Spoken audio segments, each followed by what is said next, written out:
మహాపరిశుద్ధుడ పరలోకపు తండ్రి, గొప్ప దేవ, మీ ఘనమైన అపారమైన దివ్యమైన నామాన్ని బట్టి మీకే స్తుతులు స్తోత్రాలు వందనాలు తెలియపరుస్తున్నాం. మా తండ్రి, ఇదిగో ప్రభాని పరిశుద్ధ దినం రోజు తండ్రి, మీ సన్నిధిలో నిలుచుండి నీ మాటలు విని ప్రార్థించి స్తుతించి ఘనపరిచే ధన్యత మా అందరికీ మీరు దయచేసినందుకు స్తోత్రాలు.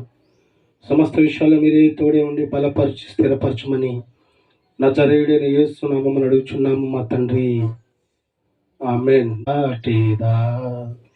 నజరేయుడా నా యేసయ్యా, ఆకాశ గగనాలను నీ జేనతో కొలిచితివి, ఆకాశ గగనాలను నీ జానతో కొలిచితివి.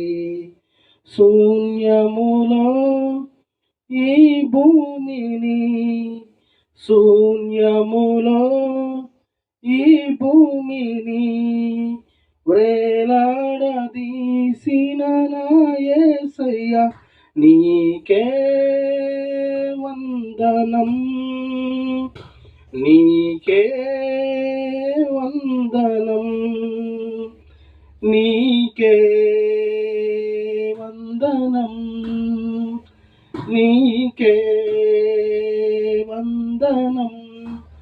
నజరేయుడా నా యేసయ్యా, ఎన్ని యుగాలకైనా ఆరాధ్య దైవము నీవేనని గలమెత్తి నీ కీర్తినే చాటెదా. నజరేయుడా నా యేసయ్యా, సియోను శిఖరాగ్రము నీ సింహాసనమాయేనా, సియోను శిఖరాగ్రము నీ సింహాసనమాయేనా. సియోనులో నిన్ను చూడాలని, సియోనులో నిన్ను చూడాలని ఆశతో ఉన్నాను నా యేసయ్యా, నీకే వందనం, నీకే వందనం, నీకే వందనం, నీకే వందనం. నజరేయుడా నా యేసయ్యా, ఎన్ని యుగాలకైనా ఆరాధ్య దైవము నీవేనని గలమెత్తి నీ కీర్తినే చాటెదా. నజరేయుడా నా యేసయ్యా.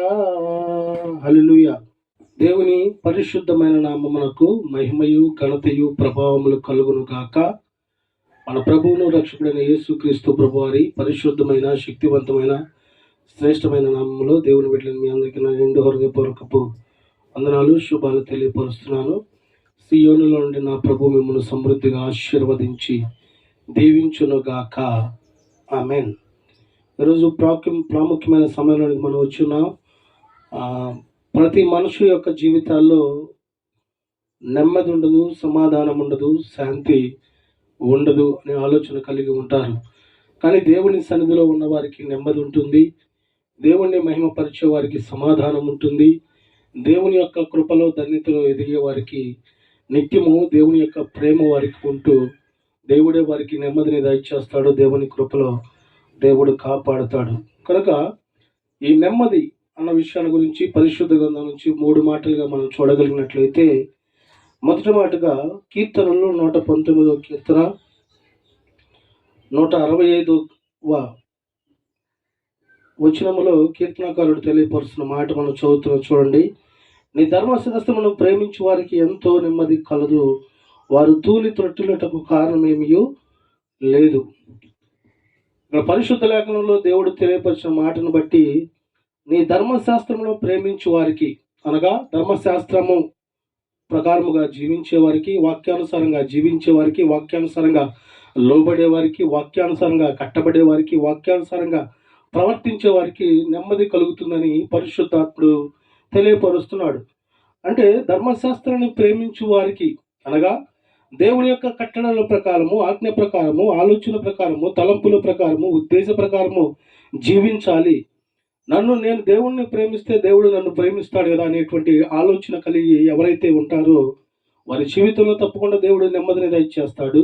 వారి పరిస్థితుల్లో వారు చేసిన ఎటువంటి ఇబ్బందులు, ఎటువంటి నిట్టూర్పులు, ఎటువంటి శోధనలో ఉన్నప్పటికీ దేవుడే వారికి నెమ్మది దయచేసి తన కృపలో దేవుడు తప్పకుండా కాచి కాపాడుతాడు.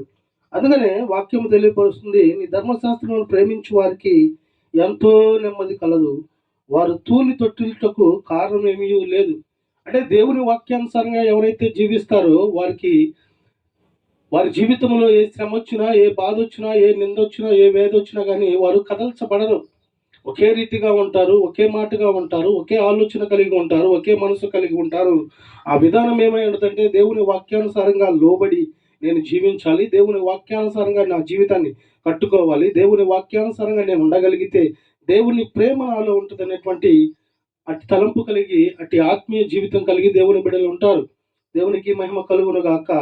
కనుక నా ప్రియ దేవుని బిడ్డలారా, ఈ వాక్యాన్ని వింటూ చూస్తున్న మీకు నెమ్మది లేదా?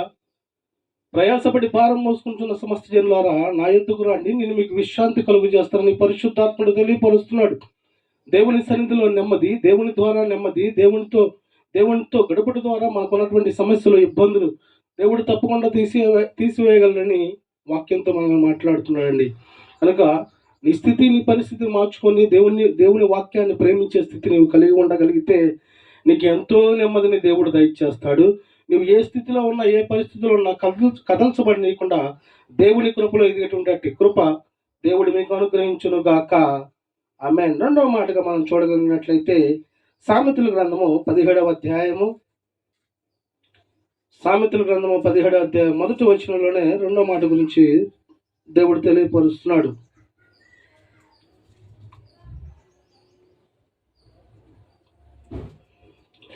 రుచి అయిన భోజన పదార్థములని కలహంతో కూడి ఉండిన ఎంట నుండి కంటే నెమ్మది కలిగి ఉండి వట్టి రొట్టె ముక్క తినుట మేలు. నిజమే, కొన్ని సందర్భాల్లో మనం రుచి కలిగిన అయ్యి అనుకుంటా ఉంటాం. అంత ప్రయాసపడి అంత చేసే కంటే చక్కగా ఉన్న ప్రాంతంలోనే ఉన్న దాంతోనే కొద్దిగా తినటమే మేలే. నా ప్రియ దేవుని బిడ్డలారా, వాక్యము తెలియపరిచినటువంటి రీతిగా మనము రుచికరమైనటువంటి పదార్థముల కంటే దేవుని వాక్యమే అన్నిటికంటే రుచి. జుంటు తేనె ధార కన్నా యేసు నామమే మధురమని వాక్యం మనకు తెలియపరుస్తుంది కదా. కనుక మనం మన జీవితాల్లో నెమ్మది కావాలంటే రకరకాలైనటువంటి విషయాలు, రకరకాలైనటువంటి సందర్భాలు విడిచిపెట్టి మనకి ఏది ఉందో దాని ద్వారా జీవించేవారుగా, ఏది ఉందో దాని ద్వారా ప్రభువుని మహింపరిచేవారుగా, ఎలా ఉన్నామో దాన్ని బట్టి, ఆ స్థితిని బట్టి దేవునికి మహిమాతకరంగా ఉండేవారుగా ఉండాలని దేవుడు ఆలోచన కలిగి ఉన్నాడు. అందుకనే నెమ్మది కలిగి ఉండి వట్టి రొట్టె ముక్క తినుట మేలు. కొంతమంది లేనిపోయినటువంటి విషయాలు, లేనిపోయినటువంటి ఆలోచనలు కలిగి ఏదో చేసుకుంటూ ఉంటారు. కానీ ఎవరైతే దేవుని కృపలో ఉంటారో, ఎవరైతే దేవుని దయలో ఉంటారో, ఎవరైతే దేవుని ప్రేమను పొందుకుంటారో, ఎవరైతే దేవుని వాక్యానుసారంగా జీవిస్తారో వారి జీవితంలో తప్పకుండా నెమ్మది ఉంటుంది. వారి ఆలోచన, వారి తలంపులు, వారి విషయాలు సమస్తం కూడా దేవుని ఆజ్ఞకి, వాక్యానికి లోబడి ఉంటాయి. అందుకనే మనము కలహముతో కూడి ఉండిన ఇంటి కంటే నెమ్మది కలిగి ఉండి, కొన్ని విషయాలు మనం చూస్తూ ఉంటే కలహాలు, ఇబ్బందులు, అల్లర్లు, లేనిపోయిన సమస్యలు ఎదురవుతూ ఉంటాయి. కానీ వాక్యము తెలియపరుస్తుంది, ఇవన్నీ నీకు అవసరంలా.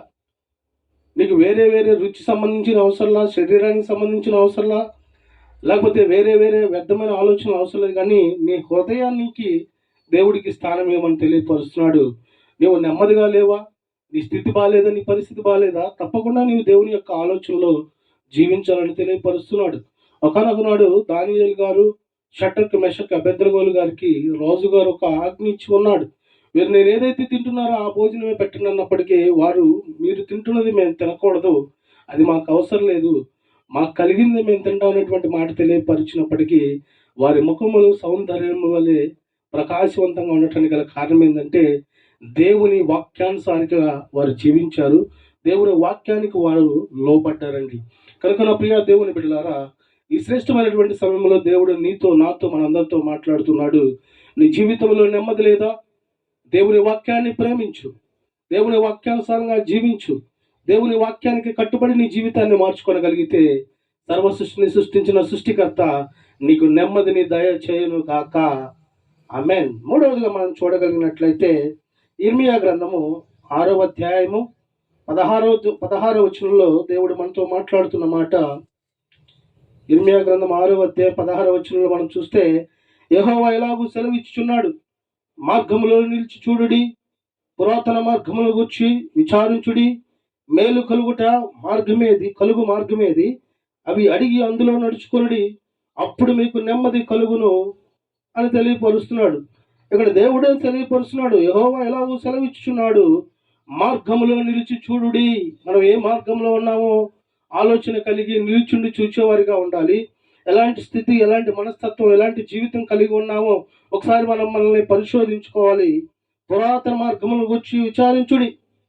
ఎనగటిలో పితరులు, దేవుని యొక్క బిడ్డలు ఎలాగున్నారు, ఏ జీవితం కలిగి ఉన్నారు, ఎలాంటి ఆశీర్వాదం పొందుకున్నారు, ఎలాంటి కృపణ పొందుకున్నారు అన్నది మీరు నిలిచి చూడండి. మీ జీవితాల్లో కూడా ఇవి పొందుకోండి పరిశుద్ధాత్ముడు తెలియపరుస్తూ, మేలు కలుగు మార్గమేది? మేలు కలిగే మార్గము దేవుని మార్గమే. ఎందుకంటే వాక్యము తెలియపరుస్తుంది, నేనే మార్గమును, నేనే సత్యమును, నేనే జీవమును, నేను తప్ప వేరే మార్గము నీకు ఉండకూడదని వాక్యము తెలియపరుస్తుంది. కనుక మేలు కలిగే మార్గము అని అడిగి అందులో నడుచుకొనుడి. అంటే దైవ మార్గములో మనం కనుక్కొని వెతకి దేవుని మార్గములో నడిచేవారుగా మనం ఉండగలిగితే, అనగా దేవుని కృపలో, దేవుని దయలో, దేవుని యొక్క ప్రేమను పొందుకొని మనం జీవించేవారుగా ఉండగలిగితే అప్పుడు మీకు నెమ్మది కలుగుతుందంటండి. కనుక నా ప్రియ దేవుని బిడ్డలారా, మనము మన జీవితాల్లో నెమ్మది కావాలన్నా, సమాధానము కావాలన్నా, శాంతి కావాలన్నా యెహోవా ధర్మశాస్త్రంలో ప్రేమించే వారికి దేవుడు నెమ్మదిని దయచేస్తాడు. రకరకాలైనటువంటి రుచికరమైనటువంటి భోజనాలు అవి ఇవి వాటిని పక్కన పెట్టి మనకు కలిగిన దాంట్లోనే ఆ ఉన్న రొట్టె ముక్కను తినటం ద్వారా, అంటే మనకి ఏదైతే కలిగి ఉందో దాని ప్రకారము దానిలో నిలిచి దానిలో దేవుణ్ణి మహిమపరిచి జీవించడం ద్వారా నెమ్మది కలుగుతుంది. మూడవదిగా మన మార్గములో కాకుండా దైవ మార్గములో నడిచేవారుగా మనం ఉంటే దేవుడు నెమ్మదిని దయచేస్తాడు. కనుక మనము అయితే వారు మేము అందరిలో నడుచుకోమని చెప్పుచున్నారు అని తెలియపరుస్తుంది. కనుక శ్రేష్టమైన మార్గము దేవుని మార్గమేనండి. కనుక నా ప్రియ దేవుని బిడ్డలారా, దేవుడు ఈనాడు నీతో బహుసూటిగా, మనతో బహుసూటిగా మాట్లాడుతున్నాడు. నీకు నెమ్మదిని దయచేయాలనుకుంటున్నాడు. కొంతమందికి ధనము లేదని బాధ, కొంతమందికి ఆస్తులు లేవని బాధ, అంతస్తులుండి బాధ, రకరకాలైనటువంటి బాధలు ఉన్నప్పటికీ నీ జీవితంలో నెమ్మది కావాలన్నా, శాంతి కావాలన్నా, సమాధానము కావాలన్నా, దేవుని ప్రేమ, దేవుని కృప కావాలన్నా ఆయన సన్నిధిలో నిలిచి ఉంటేనే నీకు వస్తుంది. ఆయన కృపలో ఎదిగితేనే నీకు నెమ్మది వస్తుంది. ఆయన యొక్క ప్రేమని నీవు పొందుకొనగలిగితే నీ జీవితంలో తప్పకుండా దేవుడు నెమ్మదిని దయచేయును గాక. ఆమేన్. ఈ శ్రేష్టమైన మాటలు దేవుడు మన వినికిడిలో ఆశీర్వదించి దీవించును గాక. ఆమేన్. ప్రార్థన చేసుకుందాం. మహాపరిశుద్ధుడా, పరలోకపు తండ్రి, గొప్ప దేవ, నిజమైన తండ్రి, చాలా మంది జీవితాల్లో నెమ్మది లేక, ప్రశాంతత లేక, ఎంతో ఇబ్బందులు, ఎన్నో శ్రమలు, ఎన్నో బాధలు, ఎన్నో నాయన తండ్రి లోక సంబంధమైనటువంటి స్థితిలో కొట్టిమిట్టాడుతున్నారు తండ్రి. దేవా, నీవు వారితో బహుసూటిగా మాట్లాడావు ప్రభా. ప్రయాసపడి భారం మోసుకుంటున్న సమస్త జనులారా నా యొద్దకు రండి తెలియపరిచావు తండ్రి. నీ బిడ్డలందరూ కూడా నీ సన్నిధికి నడిపించుకోండి ప్రభా. వారి జీవితాల్లో నెమ్మదిని దయచేయండి తండ్రి. వారి ఆలోచన, వారి మార్గాలు, వారి స్థితి సమస్తం మీరు నాయన తండ్రి తేట పరిచినైనా తండ్రి వారి పరిస్థితుల్లో మార్చమని ప్రార్థిస్తున్నాను తండ్రి. ప్రతి బిడ్డ జీవితంలో మీరు నెమ్మదిని దయచేదురు గాక. ప్రతి బిడ్డకి మీరు కృపని దయచేదురు గాక.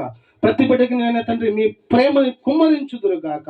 ప్రతి బిడ్డ తండ్రి నీ వాక్యానుసారంగా జీవించి తద్వారా నీ అపారమైన ప్రేమని, కృపను పొందుకునేటువంటి స్థితి నీ బిడ్డలందరికీ మీరు దయచేయమని ఈ ప్రార్థనలో ఏకీపిస్తున్న ప్రతి బిడ్డని పేరు పేరున మీ రెక్కల చాటున కాచి కాపాడమని ప్రార్థిస్తున్నాం తండ్రి. అనారోగ్యంలో ఉన్న వారిని స్వస్థపరచండి. గర్భఫలం లేని వారికి గర్భఫలం దయచేయండి. అనేక రకాలైనటువంటి బాధలు, నెమ్మది లేనటువంటి స్థితి వారిని మార్చిన తండ్రి వారి జీవితంలో ఆనందము దయచేయండి తండ్రి. అనేకమైన నీ బిడ్డలందరికీ మీరే తోడుగా ఉండి బలపరిచి స్థిరపరచమని నజరేయుడైన యేసుక్రీస్తు ప్రభువారి శక్తివంతమైన నామమున ప్రార్థించి అడిగి వేడుకొనుచున్నాము మా తండ్రి. ఆమేన్. ఇప్పుడు మన తండ్రి అయిన దేవుని యొక్క ప్రేమయు, కుమారుడు క్రీస్తు యొక్క కృపయు ఆదరణకర్తైన పరిశుద్ధాత్మక సన్నిధి సహవాసమును ఈ ప్రార్థనలో కూడి ఉన్న బిడ్డలకును దూరాన సమీపన దేవుని మాటలు ఆలకిస్తున్నటువంటి బిడ్డలకును సార్వత్రిక సంగమనకును ఇప్పుడును ఎల్లప్పుడూ సదాకాలము దేవుడు తోడై ఉండి ఆశీర్వదించి దీవించును గాక. ఆమేన్. మన ప్రభు అయిన యేసుక్రీస్తు ప్రభు వారి కృప మీ అందరికీ తోడై ఉండును గాక. ఆమేన్. మీ అందరికీ హృదయపూర్వక వందనాలు.